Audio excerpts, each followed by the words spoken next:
এটা হচ্ছে আমাদের আরেকটা ম্যাথ।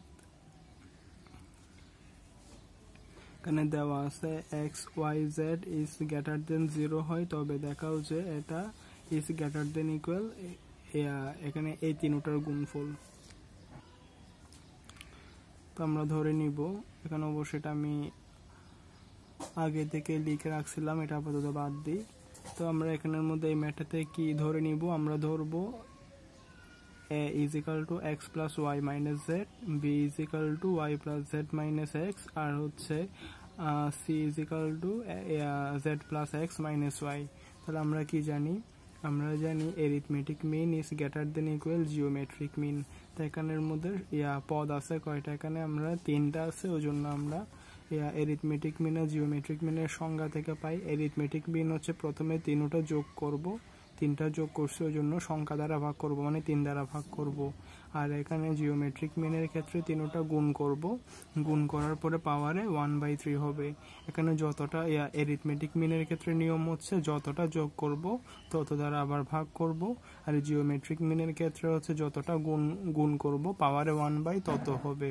তো এখানের মধ্যে আমরা 3টা সংখ্যা যোগ করছি ওই জন্য 3 দ্বারা ভাগ করছি, তারপর হচ্ছে জিওমেট্রিক মিনের ক্ষেত্রে 3টা সংখ্যা গুণ করছি ওই জন্য পাওয়ারে 1/3।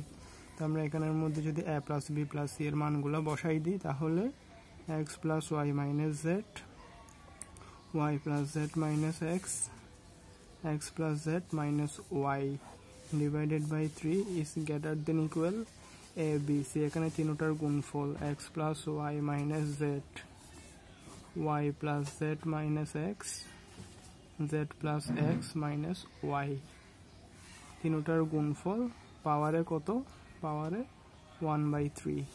তো আমরা এখানের মধ্যে গুণ করে দেখতেছি প্লাসের x আর মাইনাসের x বাদ, প্লাসের y আর মাইনাসের y বাদ, প্লাসের z মাইনাসের z বাদ।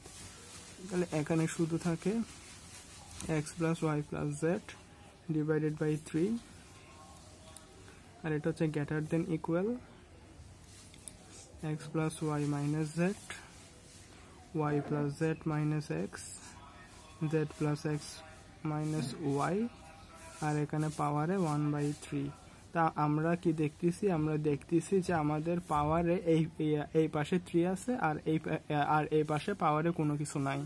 তা আমরা এখানের মধ্যে উভয় পক্ষে পাওয়ারে 3 গুণ করব।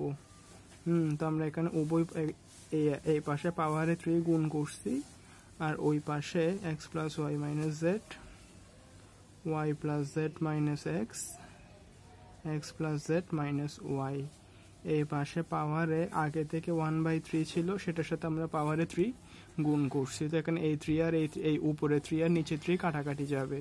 তাহলে আমাদের ফাইনালি কি দাঁড়ায়, আমাদের ফাইনালি দাঁড়ায় x plus y plus z divided by 3 whole cube is greater than equal x plus y minus z,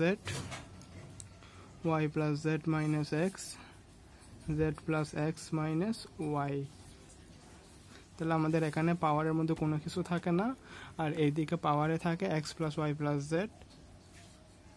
divided by 3 whole power 3। তো আমাদের এটা দেখাতে বলছিল, দেখাতে বলছিল x plus y plus z divided by 3 whole to the power 3 is greater than equal x plus y minus z, y plus z minus x, z plus x minus y। তো আমাদের এটা দেখাতে বলছিল ওই জন্য আমরা দেখাই দিছি। তো নিচে আমরা কি লিখবো, আমরা লিখবো দেখানো হলো। তো এটা অবশ্য সিম্পল একটা ম্যাথ। এখানে প্রশ্নের মধ্যে বলা হয়েছে যে x y z is greater than 0 হলে দেখাও যে এটা is greater than equal এটা। তো আমরা এখানের মধ্যে 3টা পদ আছে ওই জন্য আমরা একটাকে a ধরবো, আর একটাকে b ধরবো, আর একটাকে c ধরবো। তো আমরা জানি এরিথমেটিক মিন আর জিওমেট্রিক মিনের সম্পর্ক হচ্ছে arithmetic mean is greater than equal geometric mean. তাই এই ম্যাথটার নিয়ম হচ্ছে এখানের মধ্যে যতটা সংখ্যা এখানে যতটা সংখ্যা আছে আমরা ততটা সংখ্যা যোগ করব, আবার তত দ্বারা ভাগ করব, ওটা হচ্ছে এরিথমেটিক মিনের অংশ। আর জিওমেট্রিক মিনের ক্ষেত্রে আমরা জানি এরিথমেটিক মিন হচ্ছে যোগাত্তর মধ্যক, জিওমেট্রিক মিন হচ্ছে গুণাত্তর মধ্যক। তো এরিথমেটিক মিন বা যোগাত্তর মধ্যকের ক্ষেত্রে এখানে সংখ্যা 3টা আছে, ওই জন্য 3টা সংখ্যা প্রথমে যোগ করব, আবার 3 দ্বারা ভাগ করব। জিওমেট্রিক মিন বা গুণোত্তর মধ্যকের ক্ষেত্রে প্রথমে 3টা সংখ্যা গুণ করব, তারপরে পাওয়ারে 1/3 দিব। তো এখানে আমরা সংখ্যা 3টাকে এ বি সি ধরছি, তো ওই জন্য এরিথমেটিক মিন বা যোগাত্তর মধ্যকের ক্ষেত্রে সংখ্যা 3টা যোগ করে 3 দ্বারা ভাগ করছি, আর জিওমেট্রিক মিনের ক্ষেত্রে সংখ্যা 3টা গুণ করে পাওয়ারে 1/3 দিছি। তো এবিসি এর মানগুলো জাস্ট বসাইছি, বসানোর পরে ফাইনালি এই লাইনটা পাইছি। তো আমরা দেখতেছি আমাদের প্রশ্নের মধ্যে এই বাম পক্ষে পাওয়ারে 3 আছে, ডান পক্ষে পাওয়ারে কোনো কিছু নাই।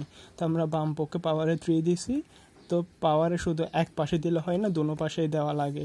তো আমরা বাম পক্ষেও পাওয়ারে 3 দিছি, ডান পক্ষের ক্ষেত্রেও পাওয়ারে 3 দিছি।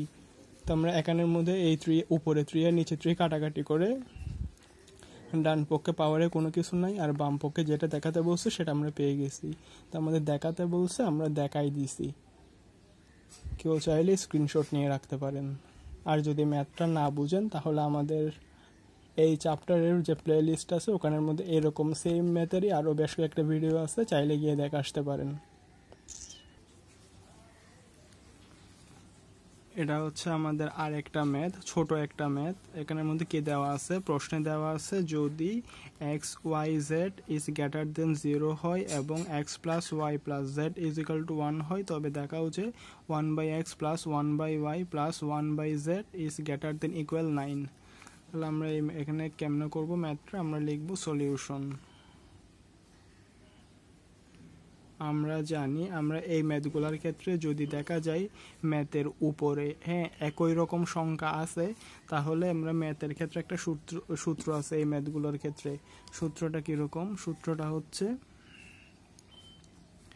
a inverse 1 plus B inverse 1 plus C inverse 1 divided by 3 is greater than equal a plus B plus C divided by 3 whole to the power inverse 1।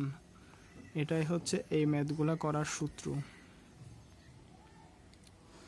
তা আমাদের এই ম্যাথগুলো করার সূত্র কীরকম, সূত্রটা হচ্ছে এই, যদি আমরা দেখি আমাদের যেটা প্রমাণ করতে বলছে সেখানের মধ্যে ওই ম্যাথের উপরে একই রকমের সংখ্যা সবগুলা, এখানে দেখা যাচ্ছে ম্যাথের উপরে 3টা 1 অর্থাৎ একই রকম সংখ্যা।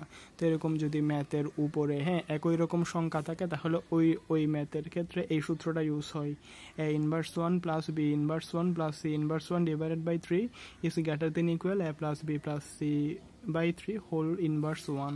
তাহলে আমরা এখানে কি লিখবো, আমরা জানি a inverse 1 plus b inverse 1 plus c inverse 1 divided by 3 is greater than equal a plus b plus c divided by 3 whole inverse 1।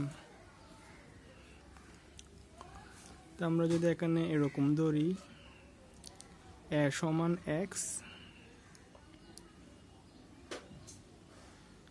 b সমান y, c সমান z। আমরা a সমান x, b সমান y, c সমান z ধরলে তাহলে আমরা এখানে কি লিখব, a inverse 1 plus b inverse 1 c inverse 1 divided by 3, তার মানে a b c এর মান কত, x plus y plus z divided by 3 whole inverse 1। আবার এখানে x plus y plus z এর মান কত দেওয়া আছে, x plus y plus z এর মান দেওয়া আছে 1। তো আমরা এখানে x plus y plus z এর জায়গায় জাস্ট মানটা বসাই দিব। a inverse 1 plus b inverse 1 plus c inverse 1 divided by 3 is greater than equal, যেটা এখানে ইনভার্সে আছে ওটাকে আমরা এরকম করে লিখতে পারি। ইনভার্সটা তুললে আমরা নিচেরটা উপরে দিব, উপরেরটাকে নিচে দিব। তো এটা 1/a plus 1/b plus 1/c, a inverse 1কে 1/a, b ইনভার্স 1কে 1/b, c ইনভার্স 1কে 1/c, আর এখানে নিচে 3 আছে, আর এখানে 3 তো x plus y plus z এর মান কত আছে 1। তো আমরা এই 3 আর এই 3 গুণ করে দিলে 1/a plus 1/b plus 1/c গুণ করে দিলে 3 3 9। তো আমরা a b c এর জায়গায় জাস্ট x y z বসাই দিব। তো আমাদের কি দেখাতে বলছে, আমাদের দেখাতে বলছিল 1/x plus 1/y plus 1/z is greater than equal 9। আমাদেরকে এটা দেখাতে বলছে, তো ওই জন্য আমরা কি করছি, দেখাই দিছি। তো ইজি একটা ম্যাথ।